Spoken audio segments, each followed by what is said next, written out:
Yes, semiconductors. I know a million eyes are glazing over, but I want you all to stick with me because these things basically run everything around us. So a buddy of mine decided to go car shopping the other day to find a new vehicle for his wife. Like people often do, he was looking to trade in his old ride to get a better price on the new vehicle. Last year, the dealership he had visited offered him $9,000 for his used car, and claimed that they were being generous for even offering that. This year, they offered $11,000 for the same vehicle that is only 1 year older. How does that work? Well, as you may have heard, prices for used cars have skyrocketed. There are a number of reasons for this, one of which is that new cars are so hard to find these days. Why are new cars so hard to come by? Well, again, there are multiple factors at play. One of the big reasons is the global shortage of semiconductors. What the hell are semiconductors, and what do they have to do with cars? Well, all I know is that semiconductors are these chips that go in pretty much all electronics, and that they are used to transfer electricity or something like that. I'm sure some actually guys in the comments will correct me on the specifics here. Either way, they are essential for computers, and newer cars have pretty sophisticated computers in them these days. So semiconductors are essential components in cars, and since we're short on semiconductors, now we're short on cars. Which is why you can get a lot more for a used car than you would have just a few years ago. Car prices going up is merely one of the downstream consequences of the semiconductor shortage. Once a supply chain crisis has reverberated to finished goods, you know it's been happening for a long time. One guy who was pretty early on the semiconductor shortage was Saagar Enjeti. He actually wrote an entire segment on it when he and Crystal were still at the Hill. Take a wild guess who he blamed for the problems. Of course, it was the business elites and their relentless pursuit of profit above all else. And like with PPE and other critical things during the pandemic, we found out the hard way about our decision to offshore everything just to save a few dollars in the short term. We are in the middle of a semiconductor crisis in America. It's decades in the making, and it's the crisis that we face today. It's the story of America and its economy itself. Once upon a time, America was the world's leader in semiconductor manufacture. Much of the technology and intellectual property, it was developed right here on our shores. To put it in perspective, in 1990, 37% of the world's chips were manufactured right here.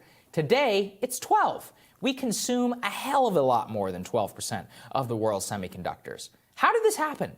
Because the people buying the semiconductors wanted cheaper ones, and Singapore, South Korea, China, and Taiwan were happy to oblige them.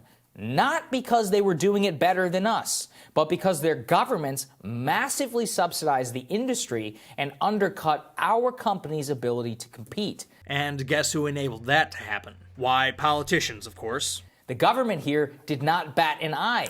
Just let the jobs and the capacity shift right overseas at the exact same moment that semiconductors became more essential than ever. This is what the people who run this country have gotten us into. And the biggest problem is how the hell to get out of this. It takes billions and billions and billions of dollars, and worse, lots and lots of time.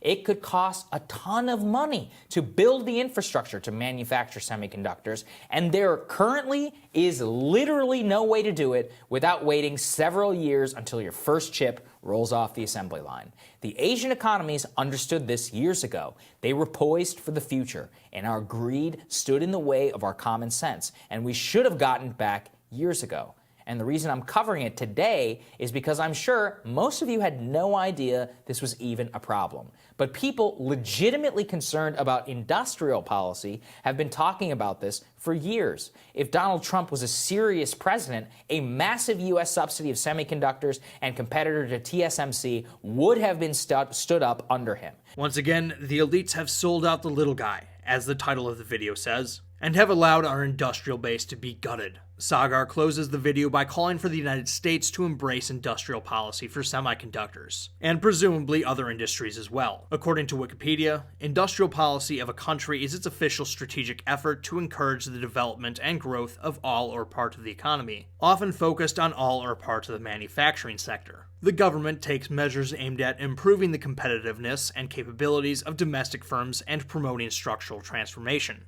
It's essentially an attempt by the government to grow certain industries within the borders of its country. It's typically accomplished through a combination of government contracts, subsidies, tax credits, low-interest loans, and protectionist measures. Or, as I like to call it, corporate welfare. Unfortunately for Saagar, there are a number of problems with industrial policy in theory and in practice. Let's go over some of these problems, then look at a specific industry in the United States where most of them manifested. One of the most obvious problems with industrial policy is that the government, much like everyone else, doesn't know what the critical technologies or industries of the future will be. As technology experts Patrick Wyndham, Christopher T. Hill, and David Cheney write in their Critique of the Endless Frontier Act, a piece of legislation aimed at implementing industrial policy, U.S. efforts in the 1990s to identify critical technologies did not succeed, partly because it is hard to predict which technologies will be the most valuable in the future, and partly because decisions about R&D funding priorities inevitably become political, as groups and leaders vie to have their favorites supported. Left to themselves, private companies will spend billions and billions of dollars researching technologies that will fail to survive in the marketplace or never even make it out of the lab. Alphabet, one of the most powerful companies in the world, has their own long list of failed technologies. Google Plus, Google Glass, Google Nexus Q, Google Tango, Google Daydream, Project ARA, and a host of failed messaging services come to mind. And that's just one company. As we'll see, this sort of thing happens with companies that produce upstream components. Things that go into things we use, including semiconductors. I just chose consumer products for now because you're much more likely to be familiar with them. The point is, this sort of thing happens within private industry, so it's inevitably going to happen when the government tries to do it, except at an even larger scale. It's one thing to try and release the next big thing that people will want to buy. It's another thing to try and develop an entire industry of the future. Furthermore, private industry has the accountability of the market to answer to. When people don't show up to buy their products or services, they tend to stop making them. The market collectively learns from this gigantic process of trial and error, so mistakes are less likely to be repeated. The government, on the other hand, has a bad habit of throwing good money after bad. The stated goal of industrial policy is to advance the national interest in some way. I'm sure that that's what Saagar Enjeti has in mind when he advocates for it. That doesn't change the fact that the politicians writing the legislation and the bureaucrats implementing the policies operate out of self-interest, no different than anyone else, including business people. Politicians and bureaucrats do, however, face a different set of incentives and accountabilities that don't lend themselves to wise public policy. Politicians, in most cases, are concerned above all with getting reelected. This means that their timeline is considerably shorter. 2 years in the case of House members, 6 years in the case of senators, and 4 years in the case of the president. Compare this to the timeline of developing new industries, which can take multiple generations. In other words, politicians have more short-term interests and tend to be more risk-averse in their decision-making rather than thinking about the nation's long-term interests. In addition to this, when you put politicians in charge of the economy, businesses start to operate on this timescale as well. Not in the development of new products and technologies, but in the competition of the political process itself. Trade attorney Scott Linscomb sums this up nicely in his article, The Endless Frontier and American Industrial Policy. Elected officials frequently advance legislative policies that confer concentrated benefits upon small, homogeneous, often local interest groups and impose diffuse, but larger costs upon the general public, because only the small groups have sufficient motivation to follow the issues closely and apply political pressure, lobbying, campaign contributions, and votes based thereon. If you're a politician, you're more likely to get reelected by bringing home the bacon for your district or state. And if you're a business person, you're more likely to profit and beat out your competitors if you get those government contracts, subsidies, and tax benefits that are being handed out in the name of industrial policy, and the best way to get them is to get or keep favorable politicians in office. And since bureaucrats answer to politicians who determine what their budget is, they largely follow suit. This is all pretty well documented, and none of it necessarily serves the national interest. Lastly, as always, there's the hazard of unintended consequences. Even if politicians had the right knowledge of what the industries of the future are going to be, and even if they could be trusted to serve only the national interest, the policies supposedly advancing that interest could have serious downsides that outweigh whatever benefits we get from them. One of the downsides frequently encountered with industrial policy is downstream cost increases. Nascent or struggling industries, even with government help, typically are less efficient than their counterparts in other countries and therefore produce a more expensive product or service. And because industrial policy oftentimes involves protection from foreign competitors, domestic producers are typically the only game in town. This means that downstream producers have to pay more for their inputs, making them less competitive than their foreign competitors. A great example of this is how steel tariffs raise the prices for US auto manufacturers. And this, of course, leads to higher prices for consumers, who now have less money to spend on things that actually do support American jobs. And on it goes. Now let's apply these problems to a real-life case study. There are dozens of examples, but what would be the best one to put forth as an example for the hazards of Saagar's proposed industrial policy for semiconductors? I'm thinking that we should look at the US semiconductor industry. That's right, the government has been heavily involved in the very industry that Saagar is whinging about elites abandoning. This is my favorite thing about the advocates for protectionism and industrial policy. They're absolutely oblivious to the fact that we've tried their policies and that they've failed predictably and disastrously. When Saagar talks about the GOP or even the country as a whole embracing free market fundamentalism, something has gone terribly wrong.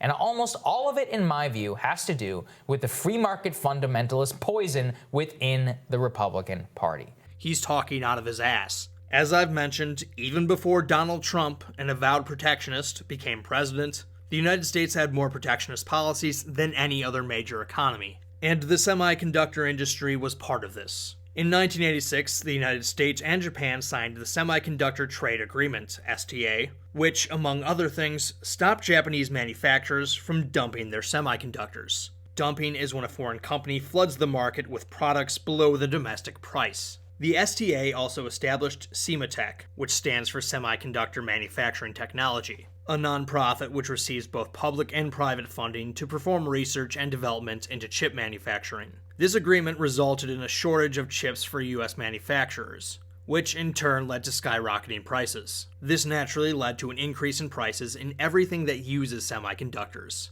including the burgeoning personal computer industry. This made American firms like Apple and IBM less competitive than their Asian and European counterparts. In fact, the computer industry was hit so hard that, as one study suggests, every job gained by the semiconductor industry from the protectionist measures cost one job in the computer industry. According to a study conducted by the Peterson Institute for International Economics, the STA generated a net national welfare loss of $974 million. That's $1.81 billion in 2017 for the United States, and cost U.S. consumers $525,000, that's $977,000 in 2017, per job in the semiconductor industry saved. But did the STA help spur domestic production of semiconductors? That would be a no. Despite enjoying the benefits of higher prices and subsidies, both in terms of their actual production as well as their R&D, domestic chip manufacturers didn't increase production capacity. Over the next few years, the industry experienced weak sales and a recession, and US market shares of the industry fell to our Asian competitors all the same. The STA actually helped bring along Japanese and Korean firms because increased prices gave them larger profits. As Claude Barfield, a former official at the US Trade Representative, writes in his book High-Tech Protectionism, for most US chip makers, the main impact of price hikes was vastly greater profits, strengthening their Japanese competitors. These opportunities for increased profits also helped accelerate the entrance of Korean companies onto the world DRAM. DRAM stands for Dynamic Random Access Memory, which is a type of semiconductor. Seen as with Japanese companies, the supernormal profits were obtainable in the years immediately after the STA allowed Korean firms such as Hyundai, Samsung, and LG to reap unexpected returns and gain a foothold at the lower end of the semiconductor technology ladder. Remember, those increased profits were due to the higher prices, which were a direct result of the STA. DRAM semiconductors, precisely the type that SEMATech had subsidized, and the type that the US Defense Department had flagged as being of vital strategic interest, were actually falling out of favor with American firms. As Scott Lincecum writes, within a decade of the implementation of the STA, almost all US chip makers had left the DRAM market, discerning that their future was not in this high-volume, low-profit commodity, and instead shifted their focus to advanced microprocessors, specialty chips, and design. So the long short of this is, elites didn't stand on the sidelines while evil, profit-seeking businessmen sought out cheaper inputs. Rather, government officials collaborated with industry in precisely the sort of way that Saagar recommended they do now. And it not only failed to bring about the stated outcome, it actually helped our foreign competitors bring in larger profits, largely paid for by American consumers. When Saagar says this, Believe me, I've dug into this. I don't believe him. Or if he did look into it, he did just enough research to craft a stupid populist narrative that he and Crystal peddle on a regular basis. We are just a much more vulnerable country for no reason, with the total complicity of the people who run it. Yeah. That's the part. So well said. Ironically, the sort of policies that Saagar and other populists embrace hurt exactly the people they're supposed to help. For as much as he and Crystal bash elites and politicians, they're certainly fine with giving these people more power to fulfill what they deem to be noble purposes. Unfortunately, they're ill-informed and horribly naive about how this actually works.